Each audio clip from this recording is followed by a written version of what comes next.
माननीय सदस्य श्री ओम प्रकाश भूपाल सिंह जी। धन्यवाद सभापती महोदय। आपल्या माध्यमातून माझ्या मतदारसंघातील अतिशय गंभीर विषयाकडे देशाचे गृहमंत्री सन्माननीय अमित शहाजींचं लक्ष मला वेधायचंय। सभापती महोदया, एमडी ड्रग्ज नावाचा अंमली पदार्थ त्या ठिकाणी माझ्या मतदारसंघातील तुळजापूर आणि विशेष करून परंडा या ठिकाणी विकला जातोय। सगळ्यात पहिल्यांदा 14 फेब्रुवारीला पहिल्यांदा हे ड्रग सापडलं, त्याच्यानंतर 4 मार्चला दुसऱ्यांदा हे ड्रग त्या ठिकाणी विक्री करताना सापडलं। सभापती महोदया, त्याच्यानंतर काही आरोपींना अटक केलं गेलंय आणि अटक केल्याच्या नंतर त्या तपासात जी माहिती त्या ठिकाणी उघड होते ती अतिशय धक्कादायक आहे।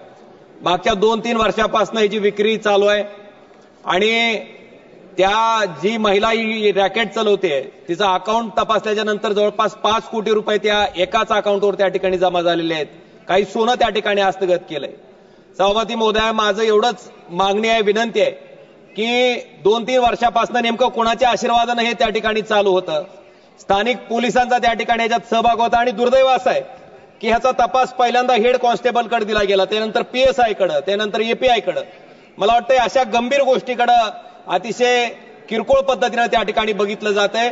मग मी राज्याचे गृहमंत्री त्याचबरोबर देशाच्या गृहमंत्री यांनाही विनंती केली आहे, पत्र लिहिलंय, मागणी केली आहे की तरुण पिढीला ह्या व्यसनापासून वाचवण्यासाठी हे जे ड्रग्स रॅकेट आहे ते उद्ध्वस्त करण्याच्या दृष्टीनं त्या ठिकाणी केंद्रीय नार्कोटिक्स ब्युरो याच्या मार्फत याचा तपास त्या ठिकाणी झाला पाहिजे। ही जी पाळंमुळं त्या ठिकाणी खणून काढली पाहिजेत आणि तरुण पिढीला या ड्रग्सच्या व्यसनापासून वाचवण्यासाठी माझी विनंती आपल्या माध्यमातून गृहमंत्री महोदयांना की याचा तपास केंद्रीय नार्कोटिक्स ब्युरोच्या माध्यमातून व्हावा आणि ह्याच्यामध्ये जे कोणी सामील असतील त्यांना त्या ठिकाणी जेलच्या मध्ये घालायचं काम व्हावं।